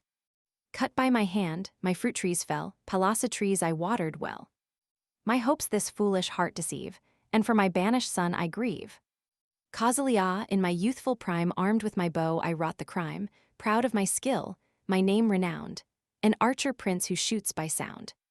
The deed this hand, unwitting, wrought this misery on my soul has brought, as children seize the deadly cup and blindly drink the poison up. As the unreasoning man may be charmed with the gay palasa tree, I unaware have reaped the fruit of joying at a sound to shoot. As regent prince I shared the throne, thou wast a maid to me unknown. The early rain time duly came, and strengthened love's delicious flame. The sun had drained the earth that lay all glowing, 'neath the summer day, and to the gloomy clime had fled where dwell the spirits of the dead. 335. The fervent heat that moment ceased, the darkening clouds each hour increased, and frogs and deer and peacocks all rejoiced to see the torrents fall. Their bright wings heavy from the shower. The birds, new-bathed, had scarce the power to reach the branches of the trees, whose high tops swayed beneath the breeze. The fallen rain, and falling still, hung like a sheet on every hill, till, with glad deer, each flooded steep showed glorious as the mighty deep. The torrents down its wooded side poured, some unstained, while others dyed gold, ashy, silver, ochre, bore the tints of every mountain ore. In that sweet time, when all are pleased, my arrows and my bow I seized. Keen for the chase, in field or grove, down Sarju's bank my car I drove. I longed with all my lawless will some elephant by night to kill, some buffalo that came to drink, or tiger, at the river's brink. When all around was dark and still, I heard a pitcher slowly fill, and thought, obscured in deepest shade, an elephant the sound had made. I drew a shaft that glittered bright, fell as a serpent's venomed bite. I longed to lay the monster dead, and to the mark my arrow sped. Then in the calm of morning, clear a hermit's wailing smote my ear. Ami, Ami, he cried and sank, pierced by my arrow on the bank. E'en as the weapon smote his side, I heard a human voice that cried, "Why lights this shaft on one like me, a poor and harmless devotee? I came by night to fill my jar from this lone stream, where no men are. Ah, who this deadly shaft has shot? Whom have I wronged, and knew it not? Why should a boy so harmless feel the vengeance of the winged steel? Or who should slay the guiltless son of hermit sire, who injures none, who dwells retired in woods, and there supports his life on woodland fare? Ami, Ami, why am I slain? What booty will the murderer gain? In hermit coils I bind my hair, coats made of skin and bark I wear. Ah, who the cruel deed can praise, whose idle toil no fruit repays, as impious as the wretch's crime, who dares his master's bed to climb? Nor does my parting spirit grieve, but for the life which thus I leave. Alas, my mother and my sire, I mourn for them when I expire. Ami, that aged, helpless pair, long cherished by my watchful care, how will it be with them this day when to the 336 I pass away? Pierced by the self-same dart we die, mine aged mother, sire, and I. Whose mighty hand, whose lawless mind has all the three to death consigned. When I, by love of duty stirred, that touching lamentation heard, pierced to the heart by sudden woe, I threw to earth my shafts and bow. My heart was full of grief and dread as swiftly to the place I sped, where, by my arrow wounded sore, a hermit lay on Sarju's shore. His matted hair was all unbound, his pitcher empty on the ground, and by the fatal arrow pained, he lay with dust and gore distained. I stood confounded and amazed, his dying eyes to mine he raised, and spoke this speech in accent stern, as though his light my soul would burn. How have I wronged thee, king, that I struck by thy mortal arrow die? The wood my home, this jar I brought, and water for my parents sought. This one keen shaft that strikes me through slay's sire, an aged mother too. Feeble and blind and helpless pain, they wait for me and thirst in vain. They with parched lips their pangs must bear, and hope will end in blank despair. Ah me, there seems no fruit in store for holy zeal or scripture lore, or else ere now my sire would know that his dear son is lying low. Yet if my mournful fate he knew, what could his arms so feeble do? The tree, firm-rooted, ne'er may be the guardian of a stricken tree. Haste to my father, and relate while time allows, my sudden fate, lest he consume thee as the fire burns up the forest in his ire. This little path, O king, pursue, my father's cot thou soon wilt view. There sue for pardon to the sage, lest he should curse thee in his rage. First from the wound extract the dart that kills me with its deadly smart, and, as the flushed impetuous tide eats through the river's yielding side. I feared to draw the arrow out, and pondered thus in painful doubt. Now tortured by the shaft he lies, but if I draw it forth he dies. Helpless I stood, faint, sorely grieved, the hermit's son my thought perceived, as one o'ercome by direst pain he scarce had strength to speak again. With writhing limb and struggling breath, nearer and ever nearer death, my senses undisturbed remain, and fortitude has conquered pain. Now from one tear thy soul be freed. Thy hand has made a Brahmin bleed. Let not this pang thy bosom wring, no twice-born youth am I, O king, for of a Vaisya sire I came, who wedded with a Sudra dame. These words the boy could scarcely say, as tortured by the shaft he lay twisting his helpless body round, then trembling senseless on the ground. Then from his bleeding side I drew the rankling shaft that pierced him through. With death's last fear my face he eyed, and rich in store of penance died. Canto 64. Dasaratha's death. The son of Raghu to his queen thus far described the unequaled scene, and, as the hermit's death he rued, the mournful story thus renewed. The deed my heedless hand had wrought perplexed me with remorseful thought, and all alone I pondered still how kindly deed might salve the ill. The pitcher from the ground I took, and filled it from that fairest brook, then, by the path the hermit showed, I reached his sainted sire's abode. I came, I saw. The aged pair, feeble and blind, were sitting there like birds with clipped wings, side by side, with none their helpless steps to guide. Their idle hours the twain beguiled with talk of their returning child, and still the cheering hope enjoyed, the hope, alas, by me destroyed. Then spoke the sage, as drawing near the sound of footsteps reached his ear. Dear son, the water quickly bring, why hast thou made this tarrying? Thy mother thirsts, and thou hast played, and bathing in the brook delayed. She weeps because thou camest not, haste, O my son, within the cot. If she or I have ever done a thing to pain thee, dearest son, dismiss the memory from thy mind. A hermit thou, be good and kind. On thee our lives are all depend, thou art thy friendless parents' friend. The eyeless couples I art thou, then why so cold and silent now? With sobbing voice and bosom wrung I scarce could move my faltering tongue, and with my spirit filled with dread I looked upon the sage and said, while mind and sense and nerve I strung to fortify my trembling tongue, and let the aged hermit know his son's sad fate, my fear and woe. High-minded saint, not I thy child, a warrior, Dasaratha styled. I bear a grievous sorrow's weight born of a deed which good men hate.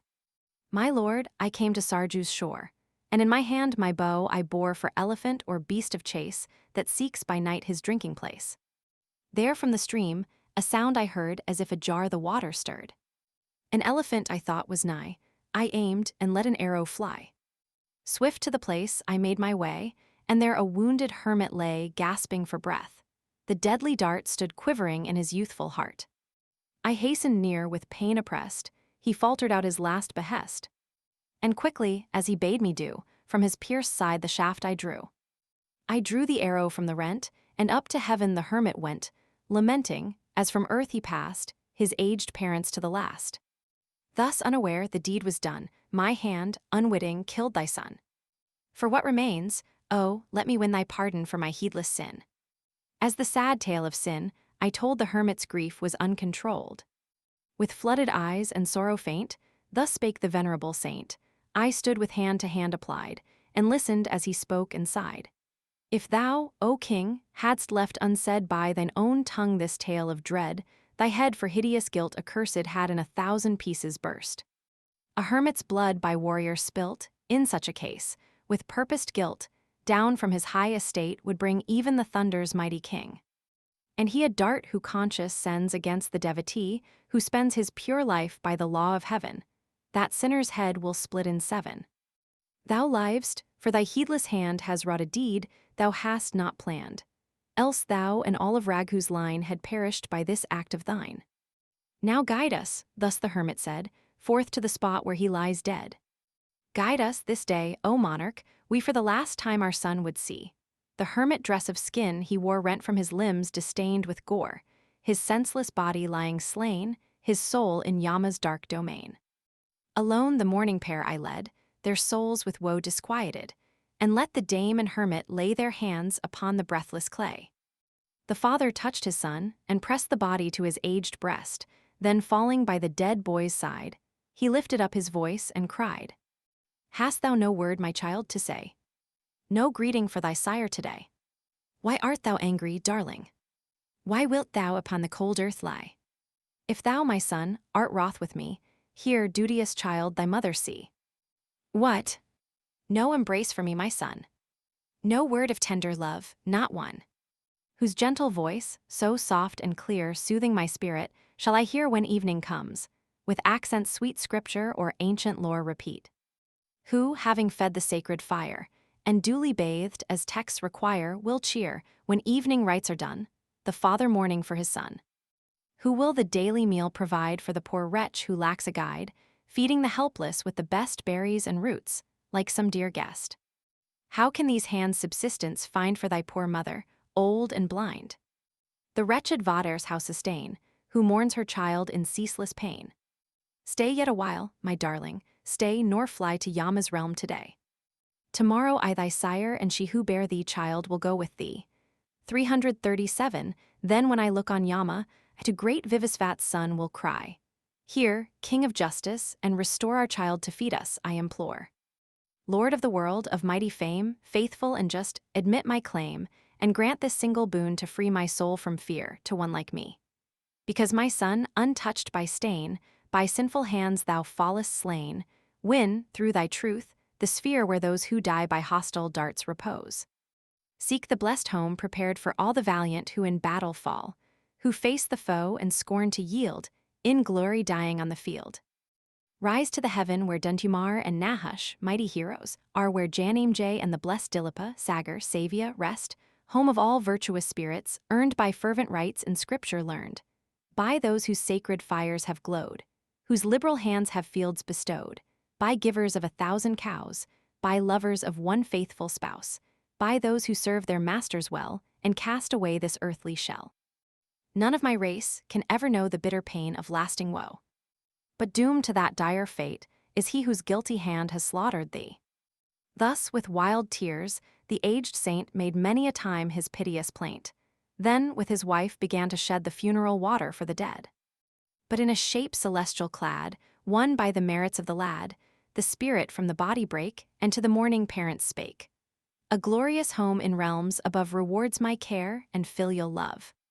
You, honored parents, soon shall be partakers of that home with me." He spake, and swiftly mounting high with Indra near him, to the sky on a bright car, with flame that glowed, sublime the duteous hermit rode.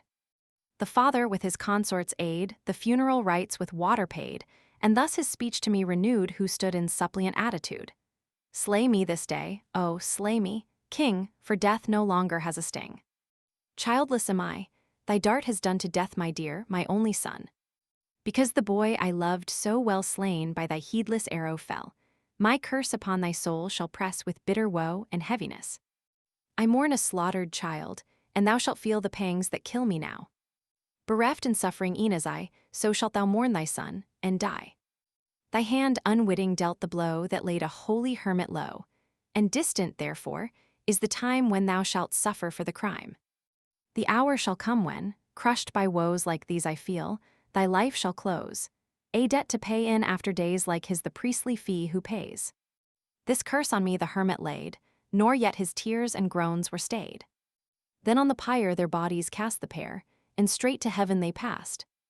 As in sad thought I pondered long back to my memory, came the wrong done in wild youth, O lady dear, when 'twas my boast to shoot by ear.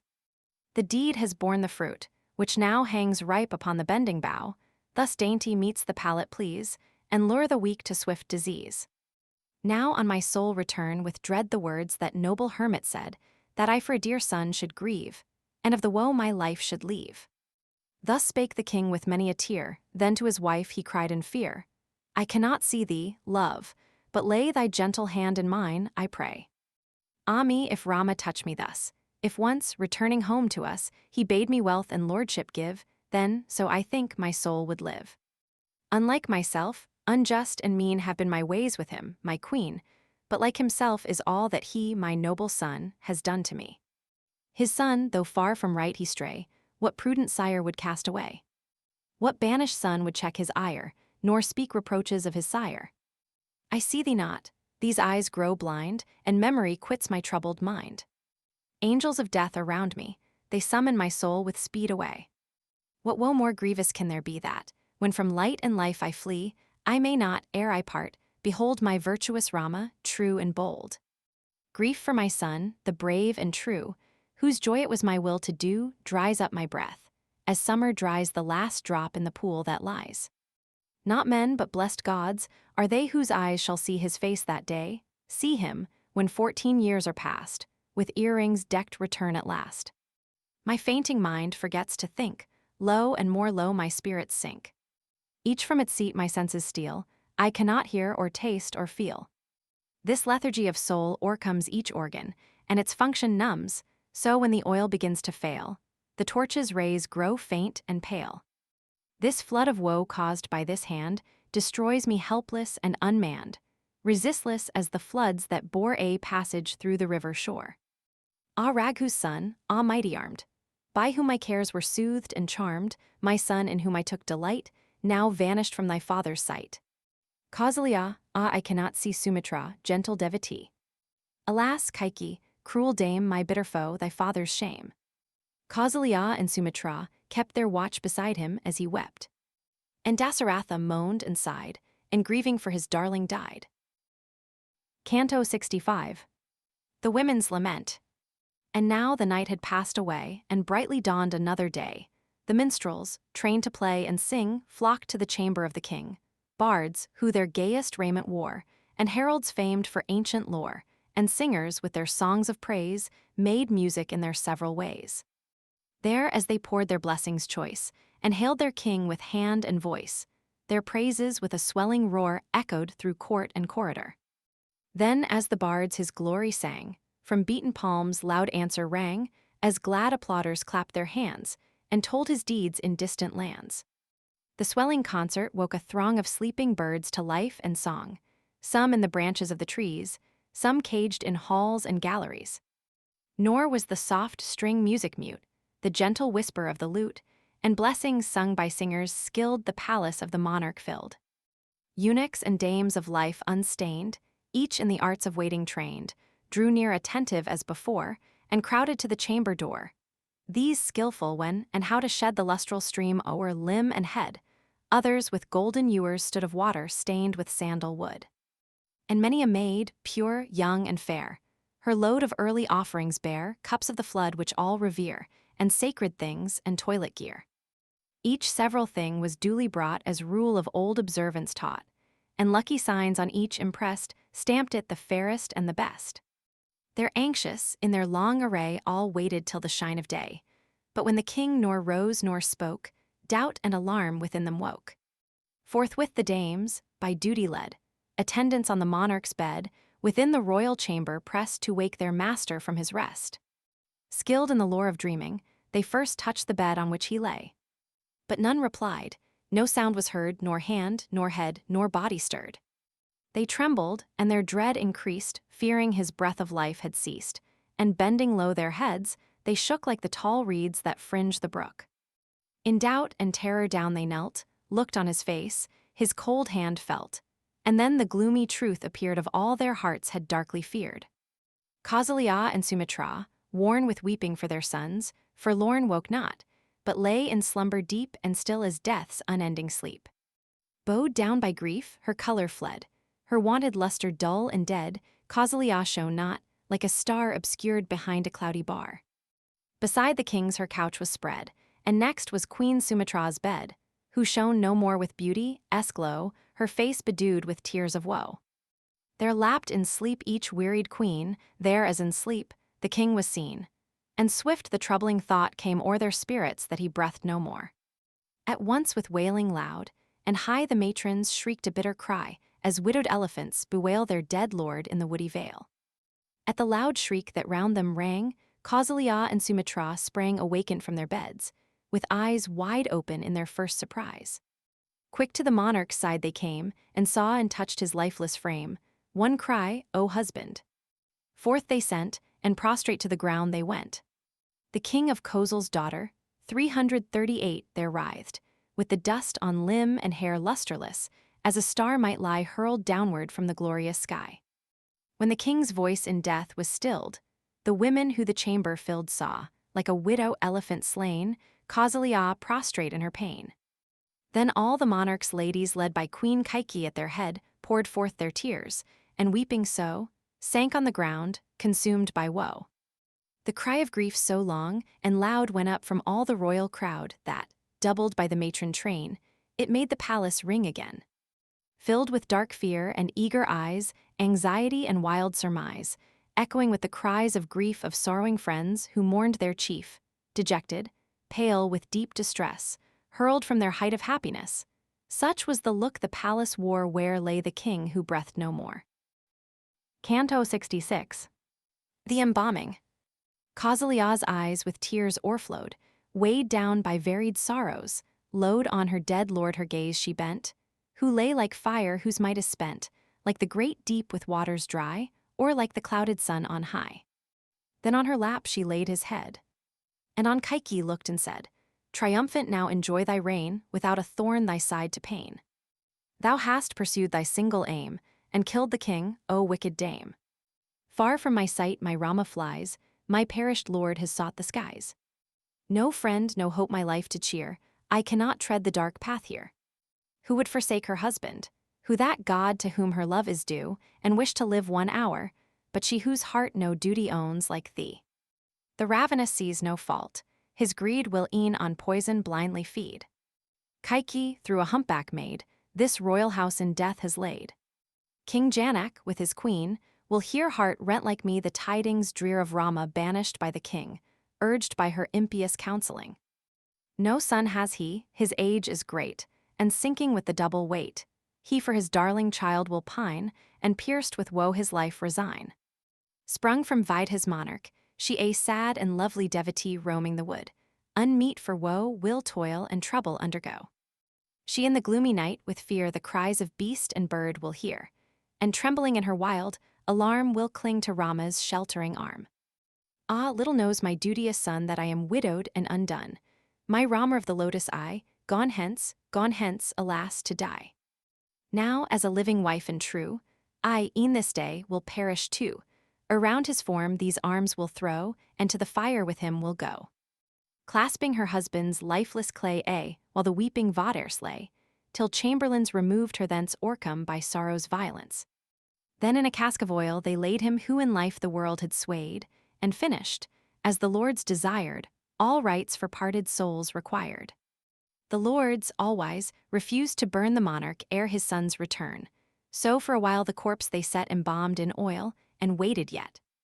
The women heard, no doubt remained, and wildly for the king they plained. With gushing tears that drowned each eye, wildly they waved their arms on high, and each her mangling nails impressed deep in her head and knee and breast. Of Ráma reft, who ever spake the sweetest words the heart to take, who firmly to the truth would cling, why dost thou leave us, mighty king? How can the consorts thou hast left widowed, of Raghu's son bereft, live with our foe Kaikeyí near, the wicked queen we hate and fear? She threw away the king, her spite drove Ráma forth, and LAKSHM, a letter 1E47 might, and gentle Sítá.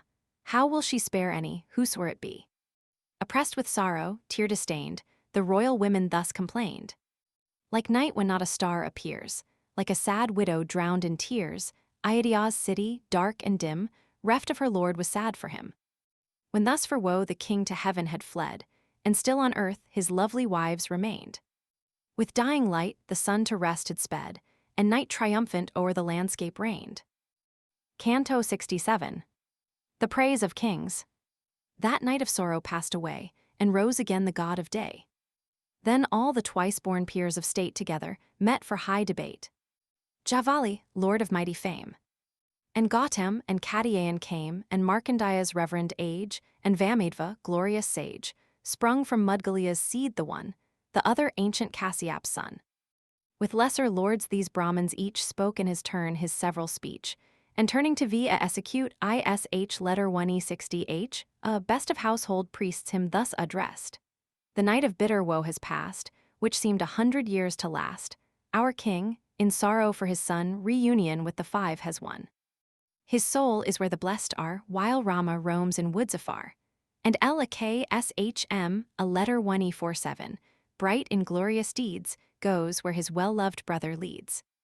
And Burrit and Satrugna, they who smite their foes in battle fray, far in the realm of Kaikeyí stay, where their maternal grandsire's care keeps Rajagriha's city fair.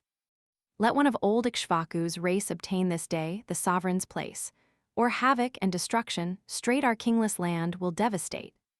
In kingless lands no thunder's voice, no lightning wreathes the heart rejoice, nor does Parjanya's heavenly rain descend upon the burning plain. Where none is king, the sower's hand casts not the seed upon the land, the son against the father strives, and husbands fail to rule their wives. In kingless realms, no princes call their friends to meet in crowded hall, no, joyful citizens resort to garden trim or sacred court. In kingless realms no twice-born care to sacrifice with text and prayer, nor Brahmins, who their vows maintain, the great solemnities ordain. The joys of happier days have ceased, no gathering, festival, or feast together calls the merry throng delighted with the play and song. In kingless lands it ne'er is well with sons of trade who buy and sell. No men who pleasant tales repeat delight the crowd with stories sweet. In kingless realms we ne'er behold young maidens decked with gems and gold, flock to the gardens blithe and gay to spend their evening hours in play. No lover in the flying car rides with his love to woods afar. In kingless lands no wealthy swain who keeps the herd and reaps the grain lies sleeping, blessed with ample store, securely near his open door. Upon the royal roads we see no tusked elephant roaming free of 80 years, whose head and neck sweet tinkling bells of silver deck. We hear no more the glad applause when his strong bow each rival draws, no clap of hands, no eager cries that cheer each martial exercise. In kingless realms no merchant bands who travel forth to distant lands, with precious wares their wagons load, and fear no danger on the road. No sage secure in self-control, brooding on God with mind and soul, in lonely wanderings finds his home where at eve his feet may roam. In kingless realms, no man is sure he holds his life and wealth secure.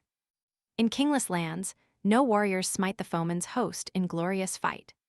In kingless lands the wise no more, well trained in scripture's holy lore, in shady groves and gardens meet to argue in their calm retreat. No longer, in religious fear, do they who pious vows revere bring dainty cates and wreaths of flowers as offerings to the heavenly powers. No longer, bright as trees in spring, shine forth the children of the king resplendent in the people's eyes with aloe wood and sandal dyes. A brook where water once has been, a grove where grass no more is green, kine with no herdsman's guiding hand. So wretched is a kingless land. The car its waving banner rears, banner of fire the smoke appears. Our king, the banner of our pride, a god with gods is glorified. In kingless lands no law is known, and none may call his wealth his own, each preys on each from hour to hour, as fish the weaker fish devour. Then fearless, atheists overleap the bounds of right the godly keep, and when no royal powers restrain, preeminence and lordship gain. As in the frame of man the eye keeps watch and ward, a careful spy, the monarch in his wide domains protects the truth, the right maintains. He is the right, the truth is he, their hopes in him the well-born see. On him his people's lives depend, mother is he, and sire and friend. The world were veiled in blinding night, and none could see or know aright, ruled there no king in any state the good and ill to separate. We will obey thy word, and will as if our king were living still. As keeps his bounds the faithful say, so we observe thy high decree. O best of Brahmins, first in place, our kingless land lies desolate. Some scion of Ikshvaku's race do thou, as monarch, consecrate. Canto 68. The envoys. V. a execute ish letter 1e60h a heard their speech and prayer, and thus addressed the concourse there, friends, Brahmins, counselors, and all assembled in the palace hall. Ye know that Burrit, free from care, still lives in Rajagriha, 339, where the father of his mother reigns, Satrugna by his side remains. Let active envoys, good at need thither on fleetest horses speed, to bring the hero youths away. Why waste the time in dull delay? Quick came from all the glad reply. Via execute ish letter 1e60h, let the envoys fly. He heard their speech, and thus renewed his charge before the multitude. Nandan, Asak, Siddharth, attend, your ears, Janta, Vijay, lend, be yours what need requires to do, I speak these words to all of you. With coursers of the fleetest breed, to Rajagriha's city speed. Then rid your bosoms of distress, and Burrit thus from me address. The household priest and peers by us send health to thee and greet thee thus, come to thy father's home with haste, thine absent time no longer waste. But speak no word of Rama fled, tell not the prince his sire is dead, nor to the royal youth the fate that ruins Raghu's race relate. Go quickly hence, and with you bear fine silken vestures rich and rare, and gems and many a precious thing as gifts to Burrit and the king. With ample stores of food supplied, each to his home the envoys hied, prepared with steeds of swiftest race to Kaikeyí's land, 340 their way to trace. They made all due provision there, and every need arranged with care, then ordered by via execute ish letter 1e60h, they went forth with speed upon their way. Then northward of Pralamba, west of Apartala, on they pressed, crossing the Malini that flowed with gentle stream athwart the road. They traversed Ganga's holy waves where she hastened Apara, 341 laves, thence to Panchala, 342, westward fast through Kurujangal's land, 343, they passed. On their course the envoys held by urgency of task impelled. Quick glancing at each lucid flood, and sweet lake gay with flower and bud. Beyond, they passed unwearied o'er, where glad birds fill the flood and shore of execute, a R, a D, a letter 1e47 letter 1e0d a racing fleet, with heavenly water clear and sweet. Thereby a tree celestial grows which every boon on prayer bestows, to its blessed shade they humbly bent, then to Kilinga's town they went. Then, having passed the warrior's wood, in a Pikala next they stood, or sacred Ikshimati, 344 came, their ancient king's ancestral claim. They saw the learned Brahmins stand, each drinking from his hollowed hand, and through Bahika, 345, journeying still they reached at length Sudaman's hill. There vish letter 1e47 US footstep turned to see, Vipasa, 346, viewed and Salmali, and many a lake and river met, tank, pool and pond and rivulet. And lions saw, and tigers near, and elephants and herds of deer, and still, by prompt obedience led, along the ample road they sped. Then when their course so swift and long had worn their steeds though fleet and strong, to Jirivraja's splendid town they came by night, and lighted down. To please their master, and to guard the royal race, the lineal right, the envoys, spent with riding hard, to that fair city came by night. 347. Canto 69. Burrit's dream. The night those messengers of state had passed within the city's gate, in dreams the slumbering Burrit saw a sight that chilled his soul with awe. The dream that dire events foretold left Burrit's heart with horror cold, and with consuming woes distraught, upon his aged sire he thought. His dear companions, swift to trace the signs of anguish on his face, drew near, his sorrow to expel, and pleasant tales began to tell. Some woke sweet music's cheering sound, and others danced in lively round. With joke and jest they strove to raise his spirits, quoting ancient plays, but Burrit still, the lofty souled, deaf to sweet tales his fellows told, unmoved by music, dance, and jest, sat silent, by his woe oppressed. To him, begirt by comrades near, thus spoke the friend he held most dear. Why, ringed around by friends, art thou so silent and so mournful now? Hear thou, thus Burrit made reply, what chills my heart and dims mine eye. I dreamt I saw the king my sire sink headlong in a lake of mire down from a mountain high in air, his body soiled, and loose his hair. Upon the miry lake he seemed to lie and welter, as I dreamed. With hollowed hands full many a draught of oil he took, and loudly laughed.